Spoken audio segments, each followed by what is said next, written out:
Speaker of today, I have the pleasure to introduce you to Claire Pothier. It's curiosity that pushed her to join the Navy at the age of 22. After studying at l'École Polytechnique, she joined l'École Navale. Today, Claire Pothier is ship captain and second in command to the chief of the amphibian sail of the Air Sea Rapid Response Team. I'm highly looking forward to hearing how it is to be a woman engaged in the Navy. Welcome, Claire. Thank you very much. Hello, Claire, how are you? Very well, thanks. Thank you very much for this opportunity to share my experience as a woman in the French Navy. Of course, as you can guess, my working environment is quite far from entrepreneurship, but similarities in the challenges we face are still very strong. So I'm very happy to be here and share my background with you. So I'm 44. As you said, I joined the Navy 23 years ago. I am now a captain. I have commanded twice at sea. I'm about to get command of a destroyer this summer, meaning I'll be in charge of a crew of about 150 sailors. For those who are not familiar with the defense forces, as commanding officer of a destroyer, your level of responsibilities is quite similar to those of an industrial plant director, in terms of team and project management, so leading your crew and reaching the objectives your chiefs are giving you. But also you need to add the specificities that you have to lead your crew in military operations. But I won't go into more details on this. First, I would like to Claire, I'm sorry. A little bit. Sorry, Claire, just to interrupt you just for a second. I just advise you that you put maybe the camera a bit lower so we can see you properly. Yes, it's a... I'm going to And a bit more up. Yes. Perfect, like this. So from my point of view, my camera is quite centered. So it's okay, is it now. Okay like this? It is perfect. We can see you. Perfect. I will try not to move too much. Floor is yours. So I would like to tell you a little bit about my working environment for those who are not familiar with the defense forces. The military certainly is the archetype of a male environment. The French Navy counts 15% of women overall, but only 5% in the most senior positions. And even with those quite low figures, we are the fourth Navy in the world in terms of percentage of women in senior position. The military is generally considered as strongly attached to traditions and quite reluctant to changes. It's a little bit of prejudice, but still there is some truth in this. However, since the 90s, a strong policy to increase diversity has been implemented in the military, and especially gender balance. It is supported by the highest authorities, including our current Minister of Defense, Mrs. Parly. This policy is implemented in recruitment, in training, in human resources management, and in social policy in order to facilitate the life of all sailors, and especially women who would like to balance their professional and personal lives. As a public service, we have salary equality and opportunity equalities, and it is in our status, which is a great advantage in comparison to the private companies. Overall, nowadays, we have a growing acceptance of women in the military, but there is still a long way to go before it is considered just normal, both from inside the military and from outside observers. Nevertheless, we can still see a wide spectrum of reaction to the presence of women in top positions. Disapproval of female presence has become very rare, but it does still exist. But most reaction goes from neutrality, people just think it's normal and there's nothing to discuss, to believe that diversity is a strength and a richness for our organization, and sometimes to a heavy curiosity. I can't count how many times I've been asked, how is it to be a woman in the military? People are usually more curious about the fact that I'm a woman than about the fact that I command a ship. Secondly, I would like to provide you some highlights on my own experience. When I joined the Navy, I knew it was only the beginning of a smooth acceleration of feminization in the Navy. And I knew I was going to be one of the few ones at this time as an officer on board ships with operational responsibilities. But it was the 90s. I had a working girl spirit, and I was confident my background, both my scholarship and my training, and that my performance were sufficient to support my legitimacy. Nevertheless, I must admit now that I had two bias at this time. First, I felt very strong need to be included with my male counterparts, which led me to erase any behaviors that could be considered as feminine. I was already a tomboy, but I made sure to not show in any case that I was a woman and to erase every specificity, instead of considering that my difference were my strengths and that I should build on them. I must admit now that I had to do with very little senior female reference and very few female peers to provide middle support. And I probably lacked this in my first years in the Navy. Secondly, I put a lot of pressure on myself. I felt that I should not fail. I felt, that I should not fail, because if I failed, that would make everybody reconsider the ability of women to succeed in the Navy. So I felt I really had to succeed, and any failure would be probably the end of it for me. Nowadays, I know that that you need to build on your failure also, you learn from them, and that makes you stronger.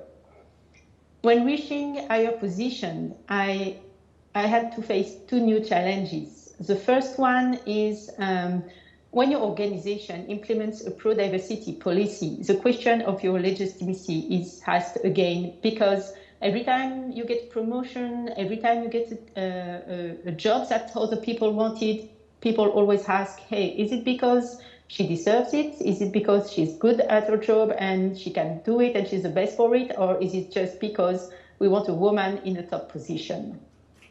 The second challenge is, once again, the pressure due to very strong exposure to media and public attention. As I said before, the military is a male environment, and there is a lot of curiosity about female in this environment. So everybody knows who I am in the French Navy, and everybody knows what I do, and that adds a little bit of load on your everyday situation. I would like to enlarge my speech on what I have observed amongst other women. Most women leave the military in their early 30s.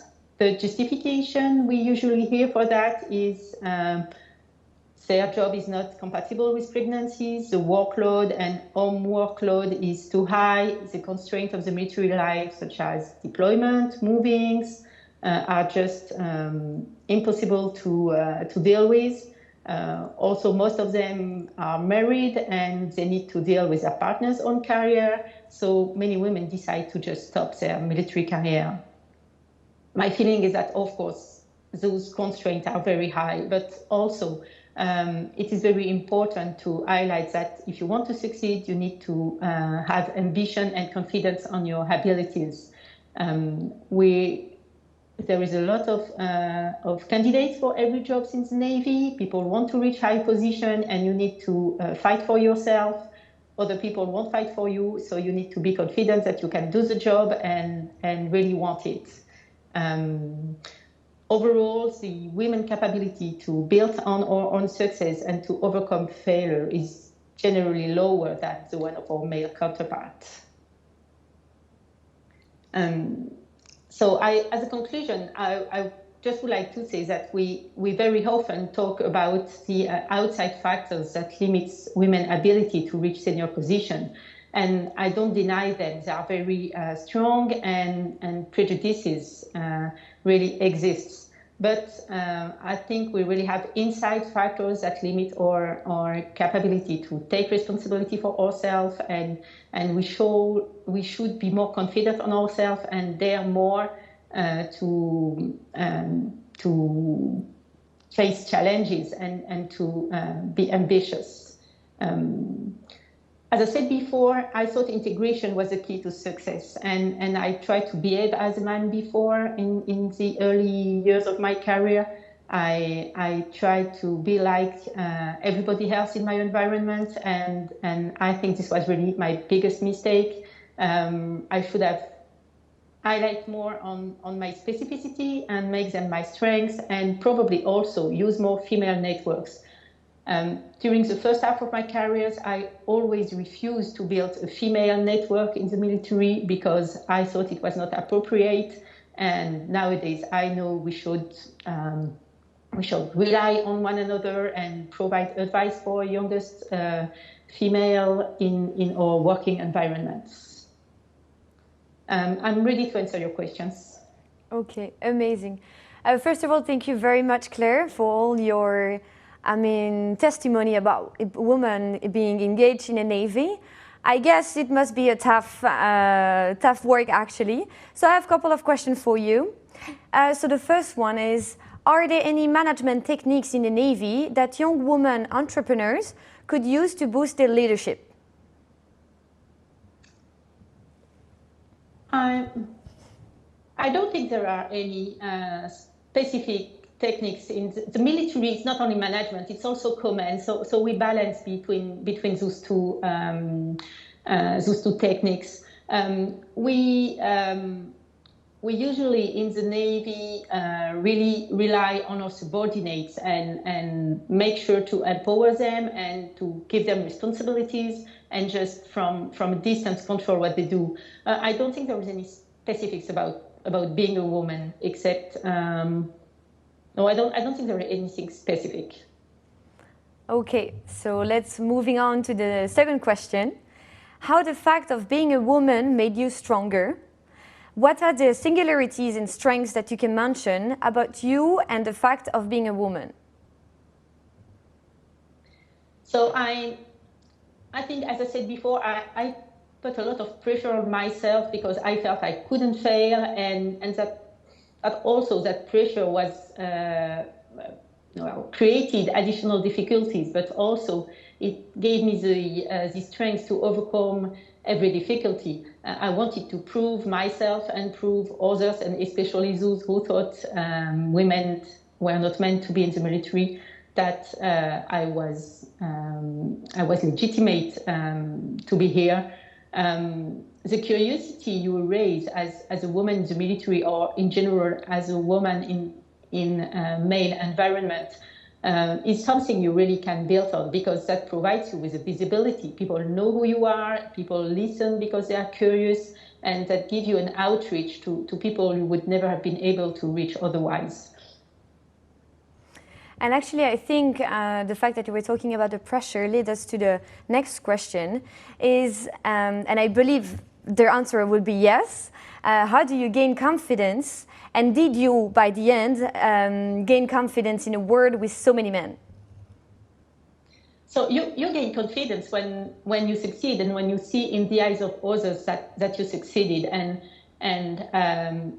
you need to build on those success. So if I can testify from a few experiences from myself, one of the steps you do as a commanding officer of the ship is that you need to calm the ship during maneuvers in harbor, and even if you're trained for that, it's quite difficult, and if you do it wrong, you can just break the ship. So all your crew is looking at you on those very specific moments.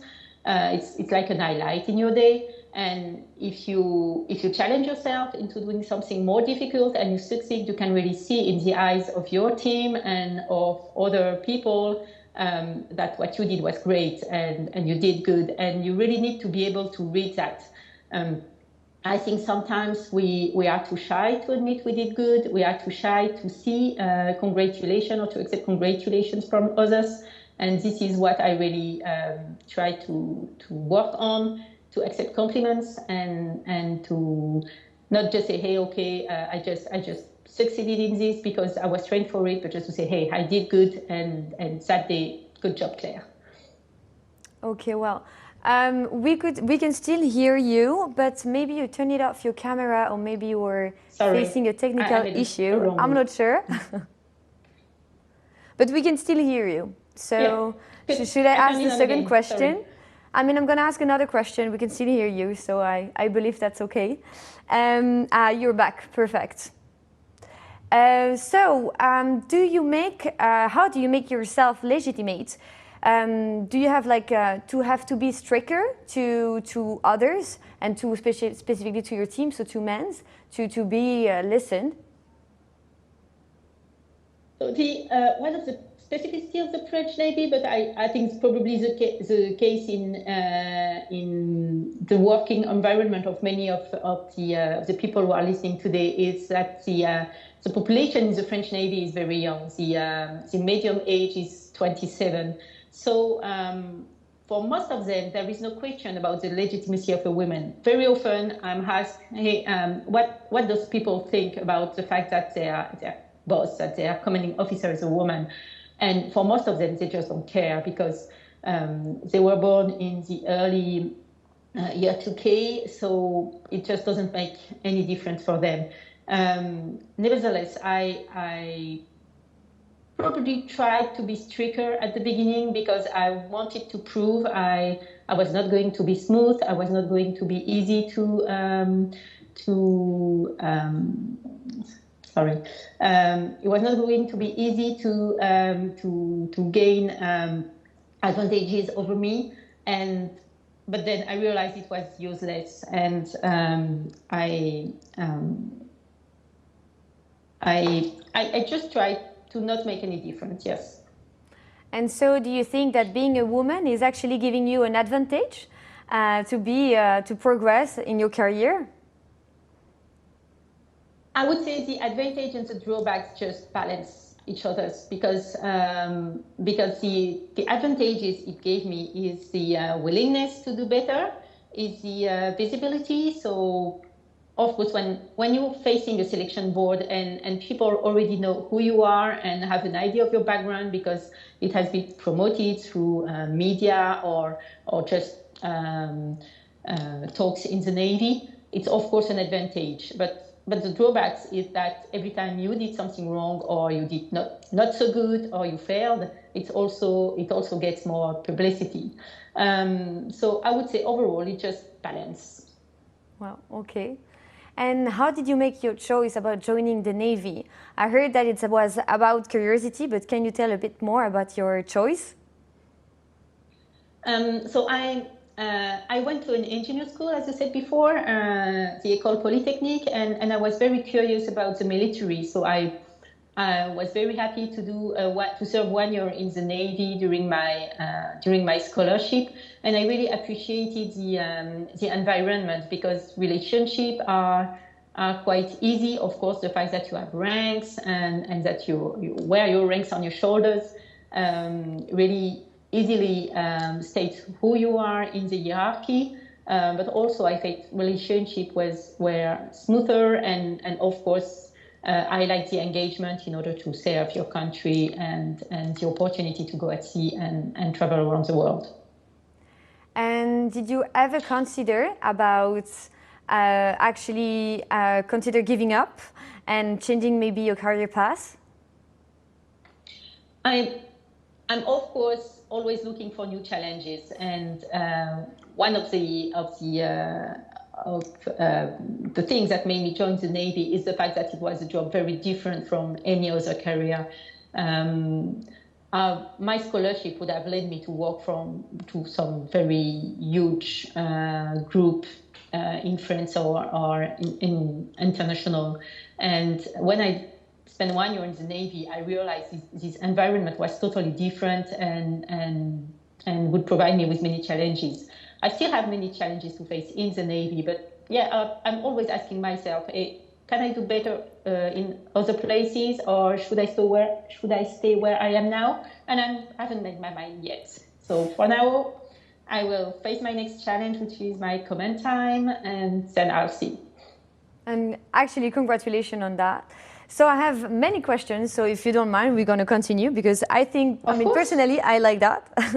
So do you feel you treat women under your orders impartially, or maybe you're a bit softer or harder on them?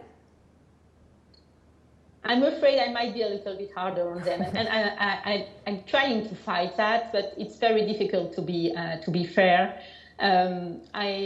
I must say I see exactly the same thing with my male counterparts. Male officers with female under their orders also have to really be very careful about the way they treat them. Either they are being just fair or sometimes smoother just because they don't want to see them crying, or they are being harder because they don't want to look smoother.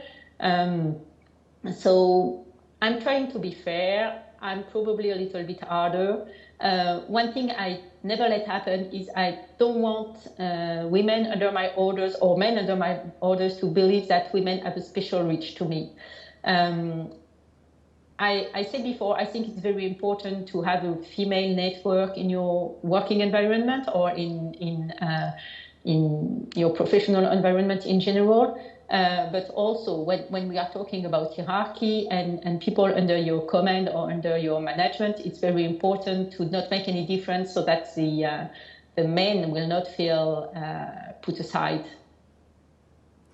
And actually, do you believe some elements from the environment you grew up helped you build the courage to go on an unusual professional path for women?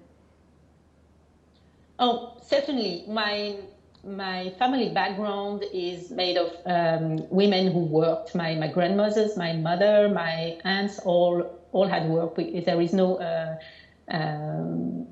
in my family environment, no woman stayed at home to raise their children. So it was normal for me to go into working environment and also to just not make any difference. My grandmothers were. Well, my grandmother was a farmer and she had to lead the farm by herself. And in my family, we consider there's nothing a woman cannot do. So you don't count on a man to do the job for you, you just do it. And so that probably helped me. It helped me, but it also prevented me from seeing some of the obstacles because at first I didn't even imagine the difficulties and that people could ask questions about my position in the Navy. And I discovered that after a few years in the Navy. Okay, so it was definitely in your vein. Yes. What was the next question? Do you think that, do you see actually a change in the way people look at women officers over the course of your career?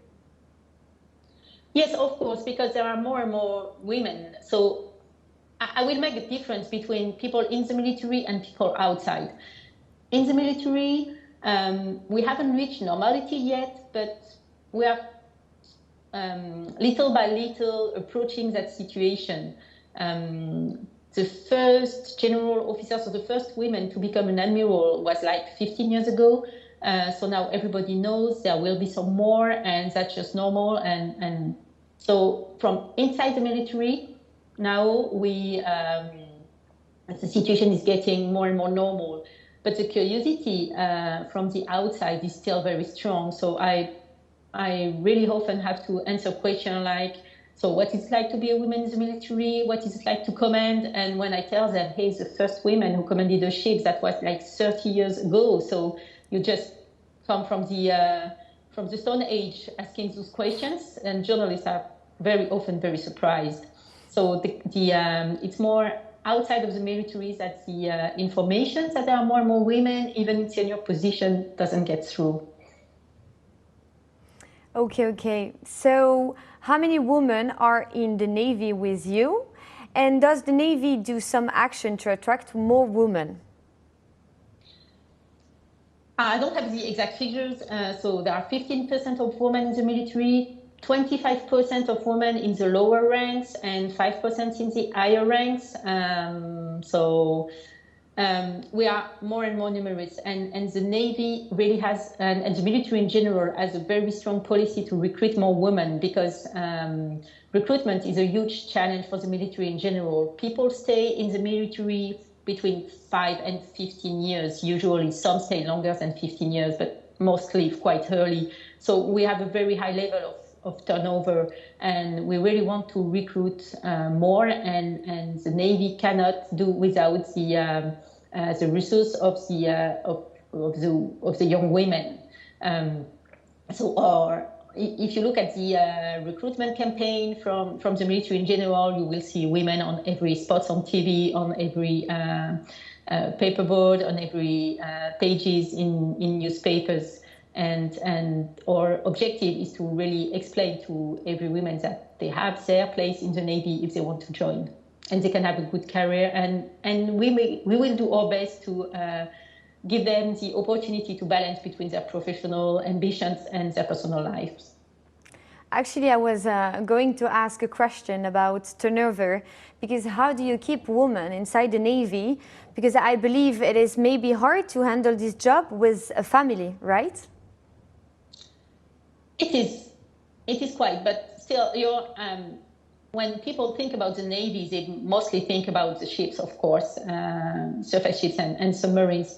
But normally, you don't spend all your career on board a ship. I had the chance to spend many years on board military ships, but most people spend like 10 years, no more. So you can make a career by alterning from assignment ashore and assignment on board. And with our human resources team are now paying a lot of attention to maintaining the dialogue with the sailors and to include those personal constraints in their career, so we can put people ashore for a few years, for a woman to get pregnant, to be at home for the first years of their children, and then come back at sea when they feel like it's the right moment. Thank you for that insight. I have two last questions for you, Claire. And actually the first one is really related to what you were saying. It's that how do you think Navy affects personal life, and actually how work affects a woman's personal life in general? So for me, it's exactly the same question, because as I said, of course, we in the military have the additional constraints of going at sea, deploying, or and moving a lot between different places in France, but in France or in the world. But those constraints are quite the same in the civilian life. If you want to make a career, if you want to progress in your job, you need to accept to change position, probably to go abroad to get an international experience. So the constraints will be more or less the same, and I think it probably affects your personal life a lot. You need to get strong support from your partner, of course, and I think making a career as a woman requires that your partner is part of the team and supports that. And of course, as a woman, you need to affirm that your career is just as important as the one of your partner. And that's something I don't see enough, in my opinion. Thank you very much, Claire. So one last question for you. So do you have any advice for our students? Do you think maybe we should keep working on something? Maybe also you could give us an advice on how to lead women. Also, the only advice I can give you is to be confident in your capabilities. Do not listen to people who say you cannot do it because you're a woman, because you're smoother, because people won't obey your orders, or people won't follow your advice because you have less credibility or whatever.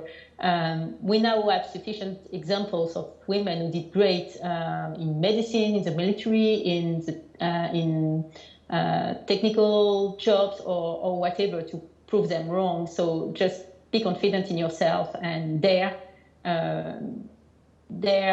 follow your ambition and dare prove who you are.